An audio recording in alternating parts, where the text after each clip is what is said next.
The Mission Impossible movies are what I like to call peak blockbuster filmmaking, and that is all due to Tom Cruise. This dude fucking loves cinema so much, and it shows. He will do anything to make something feel genuine and real, and these movies are the perfect way for him to express his love for the craft. So does this movie succeed at being the perfect action blockbuster experience that we have come to expect from old Tommy Boy? Yes. Yet again, this man has saved cinema. 2 years in a row where he has just made a movie that's come out and it's just so incredibly well made and so thoughtful with so much heart behind it. To start, I have to give credit to the man, the myth, the legend, Christopher McQuarrie. This guy is one of the hardest working directors in the biz, and I feel in Dead Reckoning you could see how much work he puts into creating a cinematic experience. One thing that he understands is that the audience goes to the theater to see what kind of insane shit that Tom Cruise is gonna do. And when you have an actor doing this kind of stuff, you have to make sure that 1, he doesn't die, 2, you make it epic enough so we still think he might die, and 3, you shoot it so you can tell that it's really Cruise doing all of it. And McQuarrie just nails all of that. There is a scene where Tom jumps off a cliff, and the way he shoots it, you could just tell it's really him, like he really had to do that shit. And that's insane. He's also just a really good director in his own right. He's good at creating scenes that feel like they are made by a big blockbuster director who knows what he's doing. The cinematography, the way he shoots action scenes, and the huge stunts and set pieces, it's just all perfect in this movie. I also think that all the performances are pretty great. I don't think that there's one actor who puts in a bad performance in this movie, per se. But like, obviously, I think the standout is Tom Cruise. 27 years of playing Ethan Hunt, and this guy's never phoned it in like once.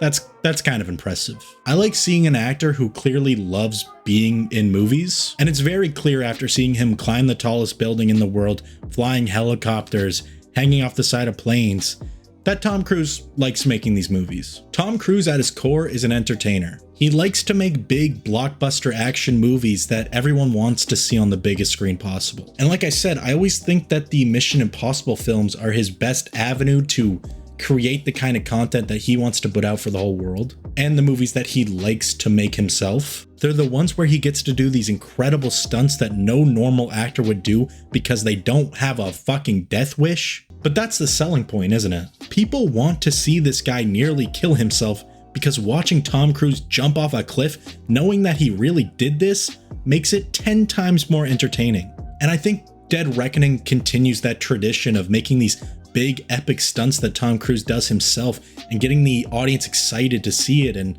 see it on the biggest screen possible. And I feel like they go as far as even upping the ante in some cases in this one. It's called Mission Impossible. You gotta give the audience stunts that feel like it's impossible for a normal dude to do it.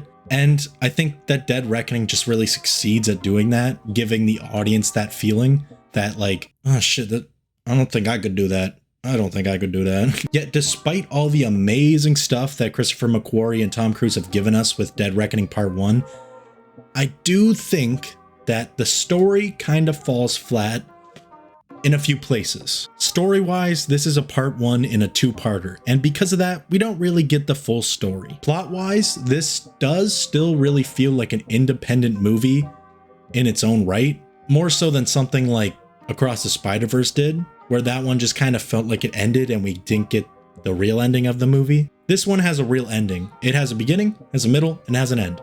Ethan's mission is to get this key before the bad guy, who is an old enemy of his that is powered by an artificial intelligence that knows everything that is going to happen and when it happens. And in the end, he does complete his mission, and the setup for the next movie is to find out what the key unlocks.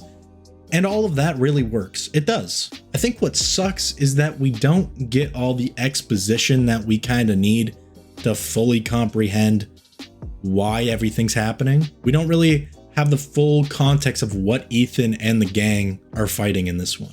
They try to explain it all, but I don't think it answers all of our questions, or at least my questions personally. There is a scene where all the characters explain like how the entity works and how it's AI and how it's going to take over the world and how people can use it to take over the world. But it never really explains why Gabriel is working for the entity and how Gabriel connects to Ethan's past. And obviously I do know that most of this will probably be answered in part 2, But I feel like a little more context would have helped the audience, or at least just me personally, fully understand why people are motivated to do the stuff that they're doing.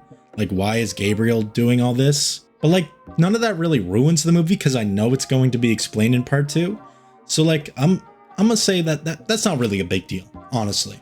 That was just me personally. So my main point is that this movie does feel like its own movie, like I said, but there are still kind of holes in the plot, I think, that need to be filled in from part 2. It's got the part 1 problem. I think a lot of part 1 movies have this problem where, because there's a part 2, we haven't fully gotten the story yet, and it leaves a lot more questions rather than answers. Similar to Across the Spider-Verse, it's possible that Dead Reckoning Part 2 has this perfect finale plan that just makes Part 1 even better, but we have to find out and see for ourselves, I guess. For now, I think that Part 1 is a really solid action movie with great set pieces, great cinematography, great action, and a great story that has a couple of holes in it here and there, but mostly good, and amazing characters. I really enjoy the idea that Ethan Hunt and his group are just like total besties who love each other.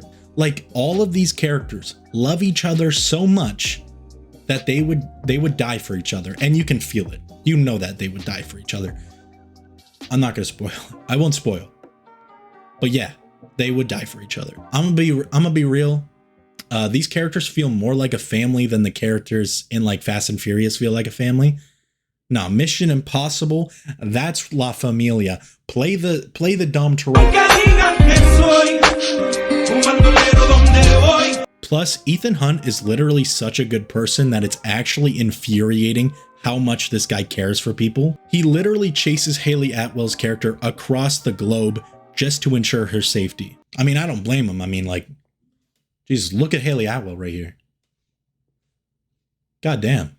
Mission Impossible Dead Reckoning Part 1 is obviously something that Tom Cruise and Christopher McQuarrie put a lot of love into. And it proves that when you put a lot of love and passion into a product, you can create one of the coolest blockbuster movies and single-handedly save movie theaters in one go. Marvel Studios, and honestly, every other studio out there, take notes. This is how you create a cinematic experience. When you are able to make something so intriguing like Dead Reckoning Part 1, people will come out in droves to see it. I promise you.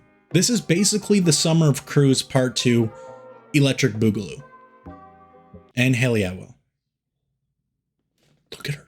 I want her so bad. So to end it, I am going to give Mission Impossible Dead Reckoning Part 1 an 8.5 out of 10. With the added notion that it could go up or down depending on how good Part 2 is. I like Tom Cruise. I'm a cruiseaholic. I like to take a little cruise and drive. I cruise and drive all the time. Even if it's illegal. Illegal. Yes, this dude does subscribe to a weird religious cult, but like, hey, he also makes really good movies, so what are you gonna do? The guy's also dead set on saving cinema and movie theaters and creating cinematic experiences for everyone across the world. Come on now, you kinda gotta like him for that. So yeah, I think everyone should go see Dead Reckoning Part 1 because it's awesome, and honestly, if you watch it on your TV, that's a crime, and I'm a police officer, and you're under arrest. Put up your mitts. And like I said, although some of the movie feels a little bit incomplete, it's still really good. And I do think that Part 2 could make it even better. And honestly, maybe my score will go up after Part 2. We don't know. At this point, you guys know what to do. Like, subscribe, comment. I love hearing your beautiful voices in my computer. We're trying to hit 500 subscribers by the end of the summer. And I believe in us. I think we can do it. I really do. I don't actually believe in us. I don't believe in us. I don't believe in myself, honestly. But that's probably just a me problem, So please, go tell everyone you know to subscribe and give this old boy a chance. And as always, stay safe, stay healthy, and stay sexy. Okay. Bye.